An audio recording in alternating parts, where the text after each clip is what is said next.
हाँ जी, very good evening class 10th। तो बेटे कैसे हैं सभी, ठीक हो सब? ठीक है भाई, तो सब बच्चे अपना भाई ध्यान रखें, ठीक है। ये आपको पता ही है कोविड-19 काफी ज्यादा फैल रहा है इन दिनों में। तो बेटे सब बच्चे ना अपने घर पे आराम से रहें और जमकर पढ़ाई कीजिए। आप लोगों को देखो टाइम मिल रहा है, पॉजिटिव भी है इस चीज की, ठीक है। पूरा टाइम मिल रहा है आप लोगों के पास, पूरा टाइम है, ठीक है। इजीली संडे का दिन निकालिए। अभी कुछ दिन बाद स्कूल्स की भी शायद क्लासेस ऑफ हो जाएंगी, उसके बाद तो और ज्यादा टाइम आपको मिलेगा। तो एक एक करके अपने चैप्टर्स को निपटाइए और अच्छे से पढ़ाई कीजिए, न्यूमेरिकल्स पर फोकस कीजिए। इतना सारा कंटेंट मैंने आपको फिजिक्स का दे दिया है, ऑलमोस्ट आपकी फिजिक्स बेटे खत्म हो जाएगी। यदि इलेक्ट्रिसिटी और लाइट चैप्टर आप लोगों ने कर लिया ना, तो समझ लो फिजिक्स वाला पोर्शन आपका एक प्रकार से निकल ही गया है। वही दो मेन चैप्टर्स थे और बहुत सारे कंसेप्ट इन्हीं से रिलेटेड ही आगे वाले चैप्टर्स में भी आएंगे, आप लोग इजीली कर पाएंगे, ठीक है। पेपर जो फिजिक्स आती है, मोस्ट ऑफ द फिजिक्स यहीं से ही आती है बोर्ड के एग्जाम में, इन दोनों चैप्टर से। तो इनको बार बार लेक्चर्स को आराम से फ्री टाइम में देखिए, न्यूमेरिकल सोल्व कीजिए। नहीं आ रहा मेरे पास, फोन करके, कॉल करके, मैसेज करके, जैसे भी बेटे आप पूछो, मैसेज भी डाल दोगे तो भी मेरा तुरंत कॉल आ जाएगा आप लोगों के पास। आप लोगों ने देखा भी होगा सर, जिन बच्चों के मैसेज कॉल आते हैं, यदि बाई चांस में नहीं भी उठा पाते हैं मैसेज किसने छोड़ा है, तो मैं अपने खुद से आप लोगों के पास कॉल करके उन प्रॉब्लम्स को सोल्व करने की कोशिश कर रहा हूँ सभी बच्चों की, ठीक है। तो आप लोग जम के पढ़ाई कीजिए। चलिए अब मुझे बताइए सर, लास्ट लेक्चर इसमें लाइट वाले लेक्चर में हमने क्या किया था? लाइट वाले लेक्चर में सर हमने न्यूमेरिकल्स करे थे, किसके? रिफ्रैक्टिव इंडेक्स के पढ़े थे। तो रिफ्रैक्टिव इंडेक्स के मैंने आपको 5 न्यूमेरिकल करवा दिए थे, 5 या 6 न्यूमेरिकल आई थिंक हमारे हो गए थे, और 5 न्यूमेरिकल्स बेटे हमने और आगे करने थे। तो पहले हम न्यूमेरिकल्स की शीट को ही खत्म करेंगे, जो कि मैंने 11 न्यूमेरिकल्स की शीट आपके पास भेजी थी। देखो बेटे, आज तक बोर्ड में ऐसा नहीं हुआ कि इन 11 न्यूमेरिकल से बाहर कोई न्यूमेरिकल आया हो, पता है आपको। यदि आप लोगों ने ये 11 न्यूमेरिकल कर लिए ना, तो फिर आप रिफ्रैक्टिव इंडेक्स टॉपिक के ऊपर कैसा भी न्यूमेरिकल आए, आप लोग इजीली सोल्व कर देंगे।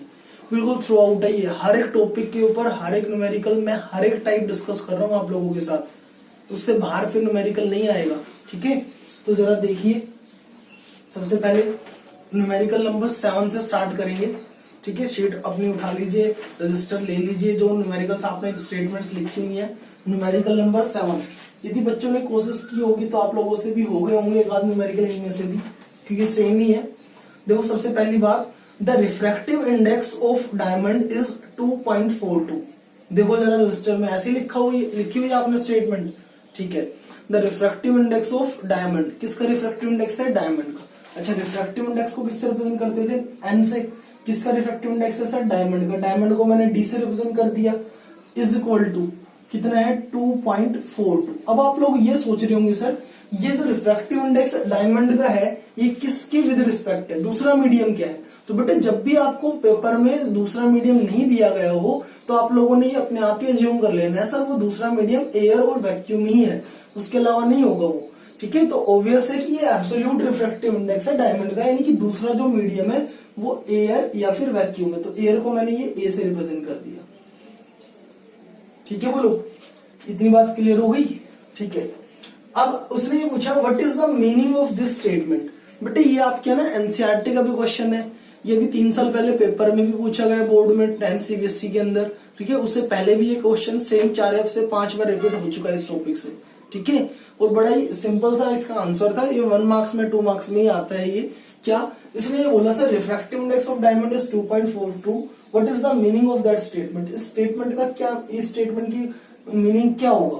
तो आप लोग मुझे बताइए सर, रिफ्रैक्टिव इंडेक्स का पहला स्टेटमेंट का मीनिंग निकालने की कोशिश करते हैं। देखो रिफ्रैक्टिव इंडेक्स डायमंड का फॉर्मूला क्या होगा, आप मुझे बताओ क्या होगा सर? कि speed of light in refractive index of diamond with respect to air क्या होगा?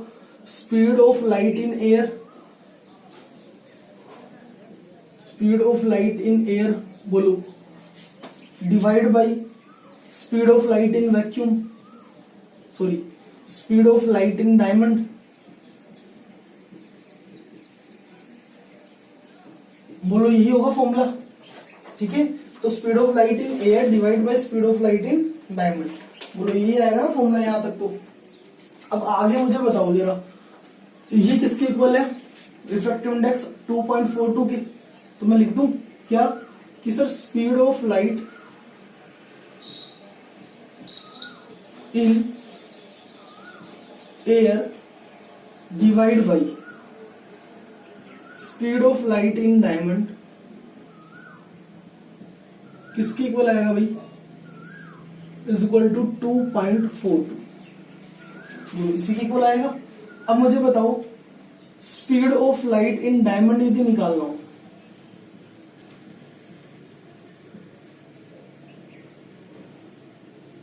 Speed of light in diamond निकालना हो, देख के बताओ जरा भाई। Speed of light in diamond उधर जाके इसके साथ क्या हो जाएगा, मल्टीप्लाई, और ये इधर आके क्या हो जाएगा, इसके नीचे डिवाइड।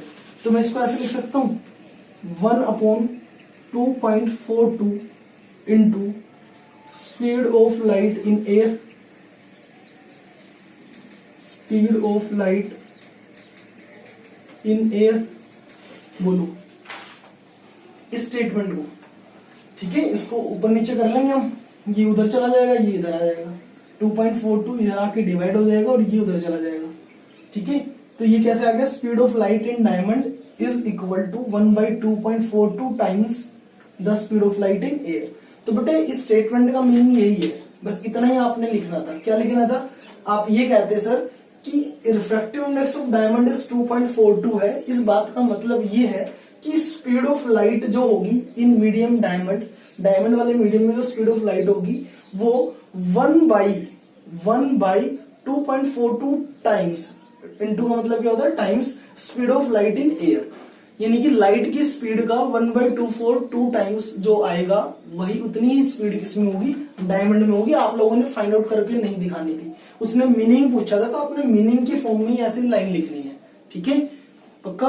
आप लोगों ने ये नहीं करना सर यहाँ पर 3 into 10 की पावर 8 रख दे, आपको पता है ना एयर में स्पीड कितनी होती है 3 into 10 की पावर 8, तो वो नहीं पुट करके दिखानी है आपने, कोई सोल्व नहीं करना था इसको पूरा, ठीक है। केवल मीनिंग बताना था स्टेटमेंट का कि speed of light in diamond is equal to 1/2.42 times the speed of light in air, ये लाइन लिख लेंगे जो मैंने बोल के बताई अभी, ठीक है।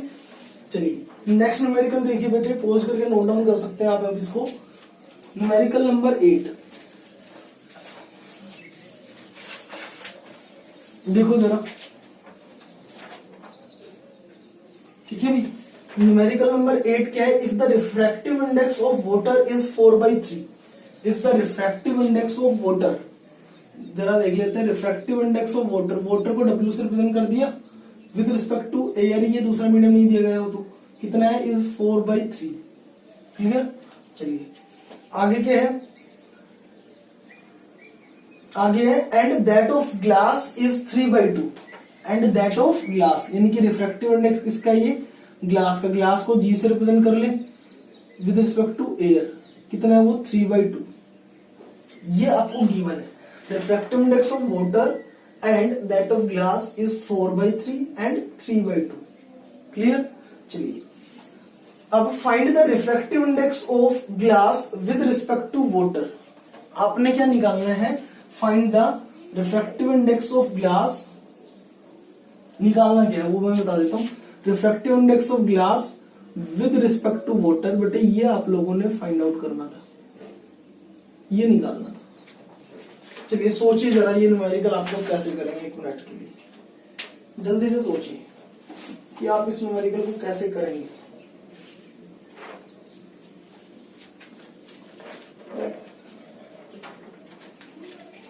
आई कुछ बात समझ, देखो मैं अब ये ना इसको बहुत इजीली सोल्व करवा देता हूँ आपको, बड़ी आसानी से। कैसे, देखो बहुत ध्यान से समझना बेटे, एक डेरिवेशन करवा रहा हूँ मैं छोटी सी।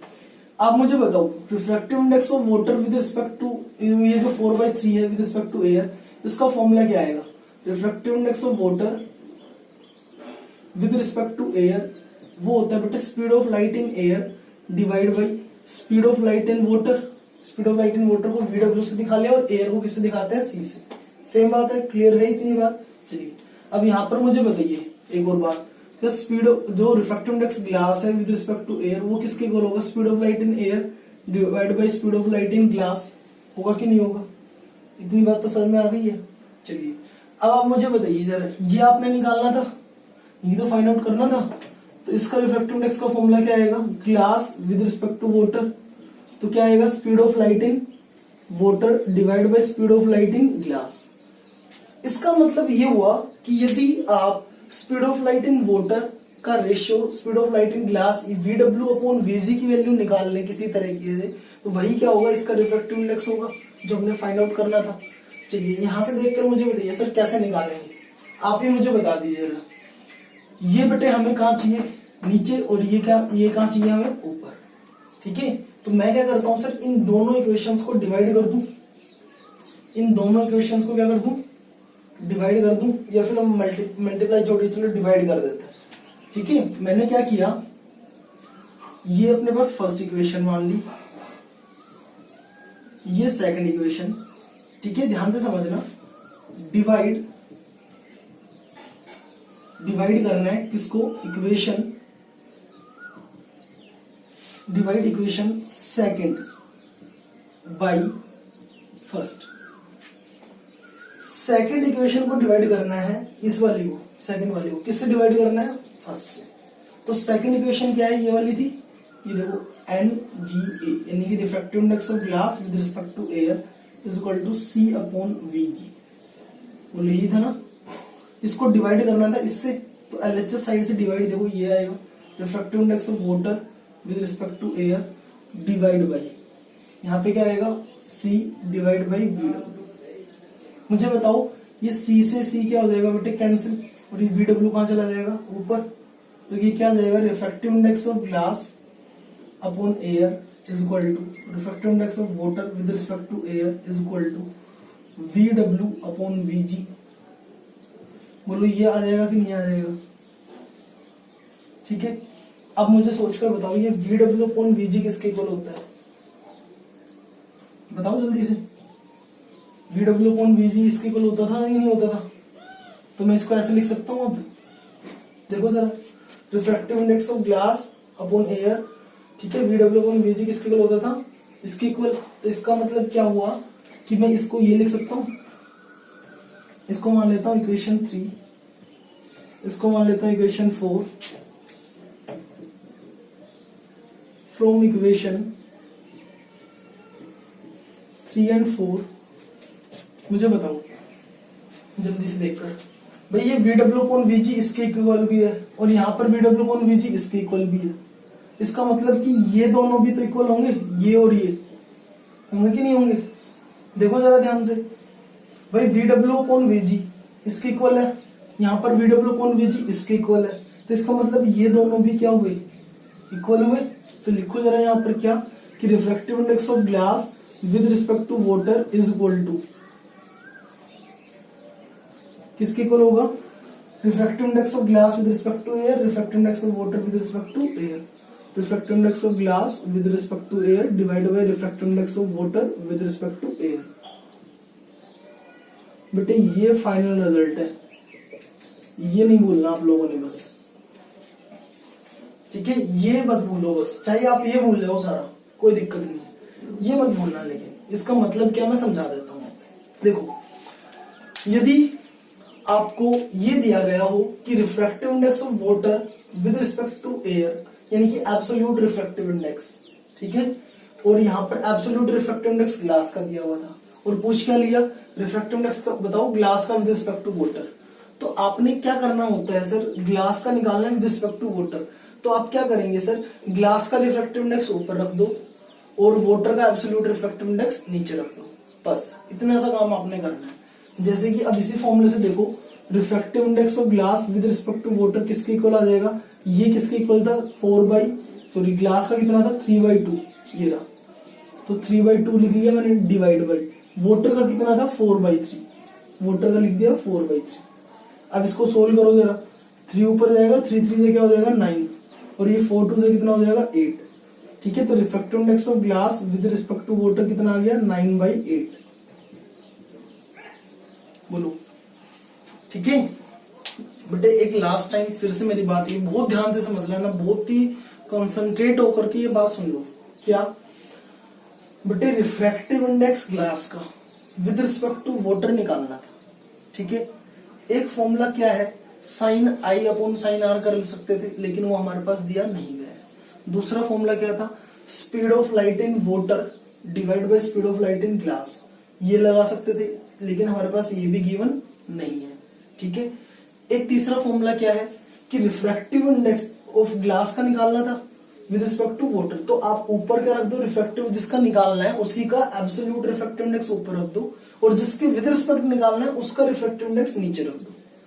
क्लियर ये बात? तो ये आप लोगों ने ध्यान रखना है, ठीक है। तो इसको जल्दी से पूरे डेरिवेशन को कंप्लीट को नोट डाउन कर लेंगे, क्वेश्चन को, बहुत ही इंपॉर्टेंट क्वेश्चन है, ठीक है। और 2 बार रिपीट करके देखें इस क्वेश्चन को। क्लियर बेटे? अरे मैथ्स में तो तुम इससे भी ज्यादा इक्वेशन सोल्व कर देते हो। चैप्टर नंबर 3 है ना आपके, लीनियर इक्वेशन इन 2 वेरिएबल्स, उसमें इक्वेशन सोल्व करते हो ना, ऐसे सब्स्टिट्यूशन मेथड से, एलिमिनेशन मेथड से, क्रॉस मल्टीप्लिकेशन मेथड से, काफी सारे मेथड्स हैं उसमें इक्वेशन सोल्व करने के, ठीक है। चलिए क्वेश्चन नंबर 9, क्वेश्चन नंबर 9 बताओ जल्दी से। The speed of light in transparent medium, बड़ा ही इजी क्वेश्चन है, उस बच्चे के लिए इजी है जिसने स्टेटमेंट बहुत ध्यान से पढ़ेगा, मेरी तरह पढ़ेगा। जैसे देखो मैंने क्या लिखा, speed of light in transparent medium. देखो speed of light in transparent medium, जो भी मीडियम था, speed of light in medium is equal to, ऐसे लिखा ना स्टेटमेंट में, speed of light in transparent medium is का मतलब मैंने क्या लगा दिया, इज इक्वल टू 0.6 टाइम्स का मतलब क्या होता है, into 0.6 times that of its speed in vacuum. 0.6 time है किससे, स्पीड इन वैक्यूम से, तो 0.6 times speed of light in vacuum. बोलो बस यही तो स्टेटमेंट थी क्या, speed of light in medium is equal to 0.6 time speed of light in vacuum. अब मुझे बताओ पूछा गया है what is the refractive index of the medium. उसने पूछा ये है कि find the refractive index of the medium, medium M से दिखा दिया मैंने, ठीक है, विद रिस्पेक्ट टू एयर। ये आप लोगों ने फाइंड आउट करना है बेटे, यही तो पूछा है। आप मुझे बताओ इसका फॉर्मूला क्या होगा, refractive index of medium air क्या होगा, speed of light in air, speed of light in air divide by vacuum था ना, वैक्यूम। बात तो एक ही है, एयर और वैक्यूम का मतलब एक ही है। यहाँ वैक्यूम लिख दिया था मैंने, यहाँ पे वी दिखा दिया वैक्यूम। वैक्यूम और एयर में स्पीड सेम होती है, एक ही मतलब है, तो speed of light in vacuum लिख दो यहाँ पे, और क्या होगा, ठीक है। और यहाँ पर क्या आ जाएगा, speed of light in medium, ये लो। अब मुझे बताओ refractive index of medium with respect to vacuum is equal to speed of light in vacuum, C से रिप्रेजेंट कर लूं, डिवाइड बाई, इसको सी से रिप्रेजेंट कर लेते हैं और इसको वी एम से रिप्रेजेंट कर लेते हैं, ठीक है।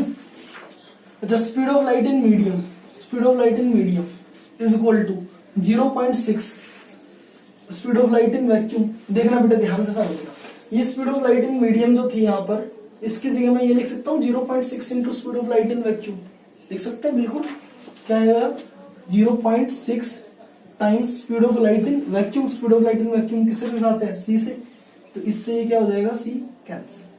ये क्या आ गया 1/0.6, ये ऊपर जाएगा तो ये आ जाएगा 10/6, 10/6 कैंसिल करो, 2 3 जा 6, 2 5 जा 10, 5/3, 5/3 को सोल्व कर ले, कितना आ जाएगा 3 1 जा 3, 2 0, 3 6 जा 18, 1.67। बोलो आ जाएगा आंसर, बड़ा ही आसान था, बस ये लाइन देखनी थी, बाकी तो ये फॉर्मूला था बस, ठीक है। मैंने यहाँ पर क्या किया, speed of light in medium की वैल्यू इस वाली इक्वेशन से 0.6 into speed of light in vacuum, 0.6 into speed of light in vacuum C, ठीक है। इस यहाँ पे इसकी जगह पुट कर दी, सी से सी कैंसिल हो गया बस, ठीक है। चलिए क्वेश्चन नंबर 10 पर चलते हैं। क्वेश्चन नंबर 10 देखिए जल्दी से, पॉज करके नोट डाउन करते रहना भाई सभी के आंसर्स, ठीक है, बार बार देखो, ठीक है, आराम से देखो आप लोग। Question number 10, question number 10, the refractive index of glass and water with respect to vacuum और एयर। रिफ्रैक्टिव इंडेक्स किसका गिवन है, ग्लास, और रिफ्रैक्टिव इंडेक्स किसका गिवन है, water, with respect to air, with respect to air. कितना कितना given है, 3/2 and 4/3, 3/2 and 4/3। बोलो ऐसे ही तो गिवन है। स्टेटमेंट पढ़ रहे हैं सभी बच्चे साथ साथ, कैसे लिखा हुआ है। अच्छा, find the speed of light in vacuum. Find the speed of light in vacuum, यानी कि मुझे सी की वैल्यू फाइंड आउट करनी है पहला, ठीक है। और सेकंड क्या है, और find the speed of light in water. Speed of light in water को VW से दिखा देता हूं। ये दो चीजें हमें फाइंड आउट करनी है, ये हमें गिवन है और ये हमें गिवन है, ठीक है। और क्या गिवन है, हाँ आगे भी लिखा है, if the speed of light in glass is 2 × 10⁸। और क्या गिवन है, speed of light in glass is equal to 2 × 10⁸ metre per second. ये आपको गिवन है, चलिए। आप मुझे बताइए पहले ग्लास वाला कहाँ है, ये रहा, ठीक है। यहीं से देखते हैं पहले कैसे निकालेंगे। इससे देखो जरा भाई, refractive index of glass, first वाला पार्ट सोल्व कर रहा हूं पहले मैं, ये speed of light in vacuum निकालने वाला। Refractive index of glass with respect to air, formula क्या होगा, C/, speed of light in glass होगा कि नहीं होगा। वहां देखो speed of light in glass, ये देखो कितना गिवन है 3/2। Speed of light in air ये हो गया, speed of light in glass कितना है 2 × 10⁸। 2 से 2 क्या हो गया, कैंसिल, ये इधर आगे क्या हो गया, मल्टीप्लाई। सी की वैल्यू कितनी आ गई, 3 × 10⁸ मीटर पर सेकेंड। बोलो आगे की नहीं आ गई। अब काफी सारे बच्चे ये सोच रहे होंगे, सर ये तो हमें पहले से ही लर्न करवा रखी है आपने, 3 × 10⁸ मीटर पर सेकंड होती, तो हम तो सीधा ही लिख देते, इतना निकालने की जरूरत थी। तो बेटे जब उसने निकलवाई है ना, तो न्यूमेरिकल के लिए निकालनी पड़ेगी, ठीक है। उसमें आप अपनी तरफ से अजम्पशन नहीं रखेंगे, ठीक है। जब पूछा है तो आपको ऐसे ही निकाल के दिखानी है, फिर वो लर्न की हुई डायरेक्ट नहीं लिखनी है, ठीक है। चलिए अब क्या निकालना था, speed of light in water. देखो जरा, speed of light in water क्या होता है भाई, refractive index of water with respect to air. इसका फॉर्मूला बताओ क्या होगा, speed of light in air upon speed of light in water. और ये किसके इक्वल था, 4/3 के। ये किसके इक्वल है, C, 3 × 10⁸ से। ये तो देखो अभी हम निकाल चुके हैं ना इसमें, तो वहां पुट कर दो। नीचे क्या आ जाएगा, speed of light in water. देखो क्रॉस मल्टीप्लाई कर दो, क्रॉस मल्टीप्लाई करेंगे तो speed of light in water ये इधर जाएगा और ये इधर जाएगा, into 4 is equal to 3 3 9 into 10⁸। और speed of light in water कितना जाएगा, 9/4 इंटू 10⁸। और speed of light in water कितना जाएगा, 2.25 इंटू 10⁸ मीटर पर सेकेंड। इसको कैंसिल कर लेना बेटे, 2.25 पर कैंसिल हो जाएगा, ठीक है। देख लेना भाई, कैलकुलेशन मेरी बहुत ज्यादा वीक है, ठीक है, हो जाएगा। चलिए तो बेटे ये कर लेंगे।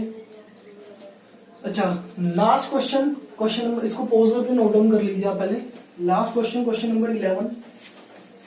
बेटे जिस बच्चे ने 10 क्वेश्चन मेहनत से अच्छे से किए ना, तो वो 11 क्वेश्चन बहुत आसानी से कर देगा भाई। A, B, C and D, ये देखो टेबल बनाई हुई है। A, B, C and D are the 4 medium whose refractive index. ये तो अपने पास थे सर मीडियम, ये 4 मीडियम थे, और इनका रिफ्रैक्टिव इंडेक्स कितना कितना गिवन है। इसका 1.33 है, 1.50 है, 1.52 है, 1.40 है। बोलो ये है ना, सॉरी 2.40 है, ये यहाँ पे 2.40। बोलो ऐसे ही है बेटे, ठीक है। चलिए बहुत ध्यान से समझेंगे। In which medium speed of light is maximum, कौन से मीडियम में स्पीड ऑफ लाइट मैक्सिमम होगी। इन चारों में से कौन सा ऐसा मीडियम होगा जिसमें स्पीड ऑफ लाइट, जो लाइट की स्पीड है ट्रेवल करने की, वो सबसे फास्ट है, सबसे ज्यादा है।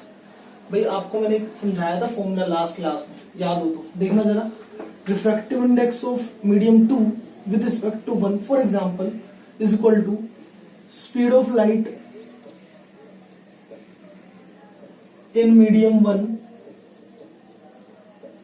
Divide by speed of light in medium 2। चलो मैं सीधा लिख दूं, V1/V2। यही होता था। आप मुझे बताओ ये रिफ्रैक्टिव इंडेक्स किसका है, 2 का, और 2 के अंदर स्पीड ऑफ लाइट कहां लिखी है, नीचे। यानी कि रिफ्रैक्टिव इंडेक्स यदि ज्यादा होगा तो उस मीडियम में स्पीड ऑफ लाइट क्या होगी, कम, क्योंकि ये दोनों तो इनवर्सली प्रोपोर्शनल है। तो बेटे एक बात सिंपल भाषा में समझ लो, क्या, जिस मीडियम का रिफ्रैक्टिव इंडेक्स ज्यादा होगा, ठीक है, उस मीडियम में स्पीड ऑफ लाइट उतनी ही कम होगी। ठीक है, मैं यहाँ पे लिखवा भी देता हूं, फिर से लिखवा देता हूं, क्या, इसको अलग से नोट कर लेना, मैं भेज भी रहा हूं नोट्स में लिख के, सारी बातें अभी अपलोड कर दूं आज। नोट क्या है कि सर रिफ्रैक्टिव इंडेक्स जो होता है वो इनवर्सली प्रोपोर्शनल होता है to the speed of light की।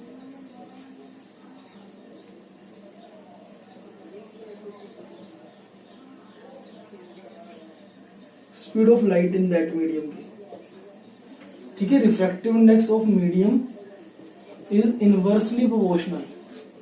ठीक है, तो आप मुझे देखकर बताओ, उसने क्या पूछा पहला question, sir speed of light maximum किस में होगी, maximum speed of light.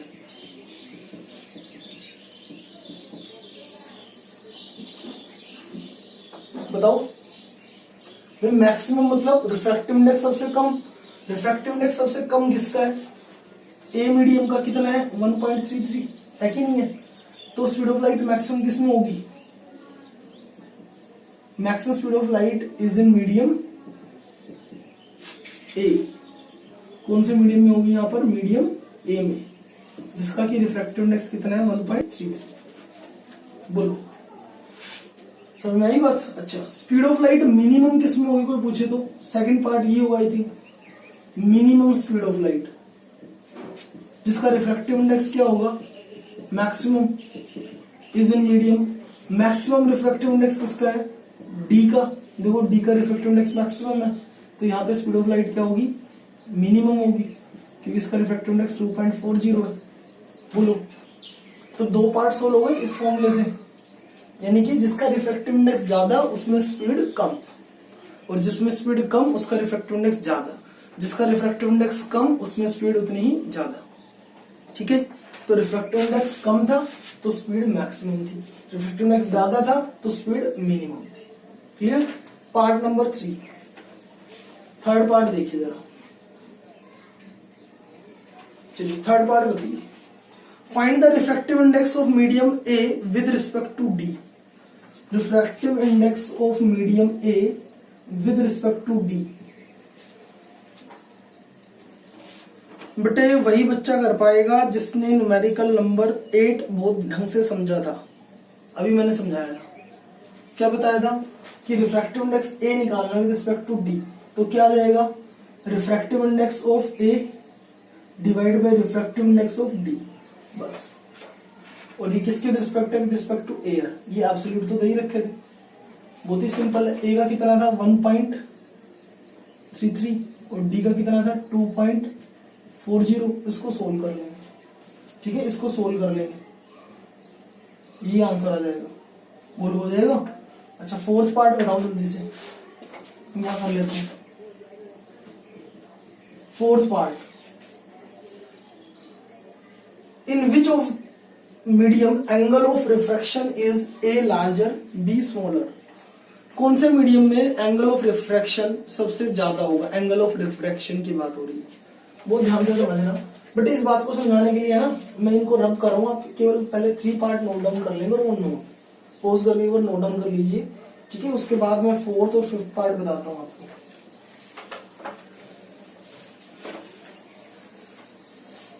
Part number 4th and 5th देखो भाई, आप लोग है ना एक बात मुझे खुद बताते हुए चलना सभी, ठीक है, देखना जरा भाई। ये आपके पास इंसिडेंट रे होती थी नहीं होती थी, ठीक है, ये आपके पास पॉइंट ऑफ इंसिडेंस, ये अपने पास नॉर्मल, ठीक है भाई। अच्छा ठीक है, अब बहुत ध्यान से समझना, खुद सोचकर मुझे बताना। ये मीडियम, जैसे फॉर एग्जांपल ये डेंसर मीडियम था और ये rare medium, ray of light किधर बेंड होगी, रे ऑफ लाइट किधर बेंड होगी, टुवर्ड्स नॉर्मल, तो ये नॉर्मल की तरफ ऐसे बेंड होगी। ये आपके पास आगे से रिफ्रैक्टेड रे। सर इस रिफ्रैक्टेड रे ने जो ये नॉर्मल के साथ में जो ये एंगल बनाया, ये एंगल ऑफ रिफ्रैक्शन होता था। ठीक है, बेटे बस एक बात बहुत ध्यान से सुनना, बिल्कुल हिंदी में सुनना। और एक बात क्या, आप मुझे बताओ, ये मीडियम जितना ज्यादा डेंसर होगा, जिस मीडियम में ये आ रही है, ये इस मीडियम की डेंसिटी जितनी ज्यादा होगी, ठीक है, उतनी ही ज्यादा ये रे ऑफ लाइट बैंड होगी। जितना ज्यादा ये डेंसर मीडियम होगा उतनी ही रे ऑफ लाइट जो है ये बैंड ज्यादा होगी। और यदि ये रे ऑफ लाइट बैंड ज्यादा होगी तो आप मुझे बताना, यदि ये पहले तो यहाँ बैंड हुई, यदि ये ज्यादा बैंड हो जाती तो ये और अंदर आ जाती, यहाँ पे आ जाती, तो ये एंगल ऑफ रिफ्रैक्शन फिर और कम हो जाता। देखो पहले तो ये इतना था, यदि ये मीडियम की डेंसिटी बढ़ा दे तो एंगल ऑफ रिफ्रैक्शन क्या हो जाएगा, कम, अब और भी कम हो जाएगा, क्योंकि बेंडिंग क्या होगी, ज्यादा। ठीक है, वो ध्यान से समझना, मैं ये कह रहा हूं सर, देखो रिफ्रैक्टिव इंडेक्स, पहले ये बात नोट डाउन कर लेना आप लोग, मैं यहां लिखवा देता हूं।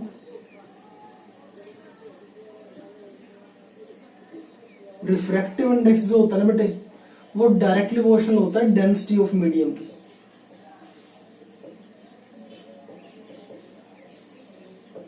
कहने का मतलब क्या है कि जिस मीडियम की डेंसिटी जितनी ज्यादा होगी, जो मीडियम जितना ज्यादा डेंसर होगा, ठीक है, उसका रिफ्रैक्टिव इंडेक्स उतना ही ज्यादा होगा। या फिर उल्टा भी हम कह सकते हैं कि जिस मीडियम का रिफ्रैक्टिव इंडेक्स ज्यादा होगा उस मीडियम की डेंसिटी भी क्या होगी, ज्यादा होगी। तो आप लोग मुझे बताइए कि ए मीडियम का रिफ्रैक्टिव इंडेक्स 1.33 था, बी का रिफ्रैक्टिव इंडेक्स 1.40 था, सी का रिफ्रैक्टिव इंडेक्स 1.52 था, डी का रिफ्रैक्टिव इंडेक्स 2.40 था। बोलो ये ऐसे कुछ थे ना, 2.50 था। चलिए आप मुझे बताइए, refractive index directly proportional to density of medium होता है ना, चारों में से बताओ किसकी डेंसिटी ज्यादा होगी, जिसका रिफ्रैक्टिव इंडेक्स ज्यादा। तो सबसे ज्यादा डेंसर मीडियम कौन सा होगा,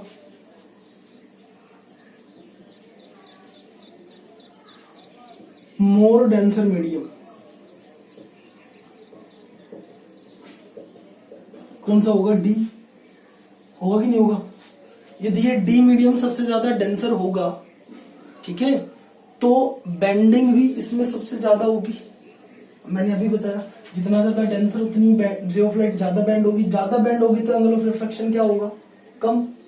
ठीक है, तो मोर डेंसर मीडियम क्या है, डी, और एंगल ऑफ रिफ्रैक्शन,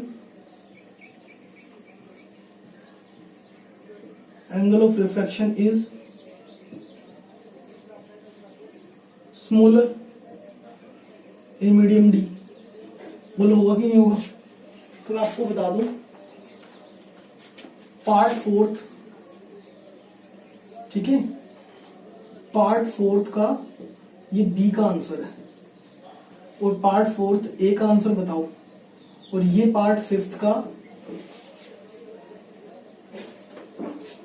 ए का आंसर है। तो पार्ट फिफ्थ का ए आ गया, ये पार्ट फोर्थ का बी आ गया, और पार्ट फोर्थ का फिफ्थ का बी बता दो पहले, चलो फिफ्थ का बी। लेस डेंसर मीडियम कौन सा होगा, लेस डेंसर मीडियम जिसका रिफ्रैक्टिव इंडेक्स भी क्या होगा, कम होगा। बताओ बेटे, जिस मीडियम का रिफ्रैक्टिव इंडेक्स जितना कम उसकी डेंसिटी उतनी ही कम। रिफ्रैक्टिव इंडेक्स कम किसका है, ए का, तो इसकी डेंसिटी भी कम होगी, तो लेस डेंसर मीडियम क्या है, ए। बोलो होगा कि नहीं होगा। तो ये पार्ट फिफ्थ का ए और बी पार्ट हो गए। ठीक है, अब आ जाओ फोर्थ के ऊपर, ध्यान देना, फोर्थ है ये। फोर्थ में ये मैंने क्या बताया, क्या निकालना था भाई पार्ट फोर्थ में हमें, हाँ, एंगल ऑफ रिफ्रैक्शन। तो एंगल ऑफ रिफ्रैक्शन लार्जर किस में होगा, angle of refraction larger, larger किस में होगा, मीडियम ए में। बोलो, और स्मॉलर किस में होगा, एंगल ऑफ रिफ्रैक्शन स्मॉलर किस में होगा, मीडियम डी में। ठीक है, क्योंकि डी मीडियम ज्यादा डेंसर है, ज्यादा डेंसर है, ज्यादा बेंडिंग होगी, जितनी ज्यादा बेंडिंग होगी उतना ही एंगल आर कम हो जाएगा, तो स्मॉलर किसमें आएगा, डी में। तो इन दोनों नोट को ध्यान से देखो। मैं नोट एक तो ये ध्यान रखना, एक नोट ये ध्यान रखना, रिफ्रैक्टिव इंडेक्स जितना ज्यादा होगा उतना ही एंगल ऑफ रिफ्रैक्शन क्या होगा, कम होगा। ये दोनों, ठीक है, देख लो जरा, रिफ्रैक्टिव इंडेक्स ज्यादा, एंगल आर कम। ये देखो, ठीक है। चलिए, तो बोलो मुझे ये बताओ, ये 5 न्यूमेरिकल और कर लोगे आसानी से? तो बेटे इनको जल्द से जल्द सोल्व कीजिए। जो बच्चे काम कर रहे हैं बहुत अच्छी बात है, ठीक है। एक लास्ट बात बच्चे मैंने आप लोगों के साथ करनी थी। देखो, आप लोगों के साथ बहुत ज्यादा मेहनत की जा रही है, ठीक है। इतने सारे न्यूमेरिकल्स, एक एक कंसेप्ट उठा के, सीबीएसई के प्रीवियस ईयर्स के नोट्स बना के काफी सारी मेहनत चल रही है, सभी टीचर्स ही कर रहे हैं, ठीक है। तो बेटे लास्ट बात ये है कि जिन बच्चों की फीस डिपॉजिट नहीं हुई अभी तक, जिन बच्चों ने अपनी फीस सेंड नहीं की है बेटे, तो ये बिल्कुल लास्ट है, क्योंकि मैंने अब तक कहा ही नहीं था किसी बच्चे को। तुमने देखा होगा मैंने पहले फर्स्ट जितने भी लेक्चर्स गए मैंने आज तक कहा भी नहीं तुम्हें फीस की कभी, ठीक है। ठीक है, कुछ बच्चों के बेटे जिनके फाइनेंशियल कोई प्रॉब्लम है, ठीक है, तो वो आप लोग डिस्कस कर सकते हैं मेरे साथ, मैसेज करके कर सकते हैं या पेरेंट्स से बात करवा सकते हैं। लेकिन जिन बच्चों को कोई इश्यू नहीं है बेटे, तो आपकी क्लास के बहुत सारे बच्चों ने, मोस्ट ऑफ द स्टूडेंट्स ने वैसे फीस दे दी है, ठीक है। लेकिन जिन बच्चों की फीस अभी भी नहीं आई है बेटे, तो उनको फिर हम आगे ऐप में नहीं रखेंगे। आगे मैनेजमेंट का डिसीजन है ये कि उनको ऐप से भी और व्हाट्सएप ग्रुप से भी रिमूव कर दिया जाएगा, ठीक है। उनके पास आगे के लेक्चर्स नहीं आएंगे बेटे। बहुत ज्यादा आप लोगों के साथ मेहनत हो रही है, तो जिन बच्चों की फीस अभी तक डिपॉजिट नहीं हुई है वो जल्द से जल्द डिपॉजिट करवाएं। जिन बच्चों के पास कोई पर्सनल इश्यू है, कोई फीस का इश्यू है, कोई फाइनेंशियल प्रॉब्लम्स है, इश्यूज हैं, तो वो बेटे आप लोग मेरे साथ डिस्कस कर सकते हैं, बिल्कुल वो रिजोल्व किए जाएंगे, ठीक है। लेकिन आप लोग जिन बच्चों की फीस नहीं आई है, कुछ ही बच्चे हैं, तो उनको रिमूव कर देंगे फिर ऐप से, ठीक है। चलिए ओके बेटे, तब तक इनको कीजिए न्यूमेरिकल्स को अच्छे से, ठीक है। एक एक न्यूमेरिकल को सोल्व कीजिए, कोई डाउट आता है तो जरूर पूछिए। Okay, thank you.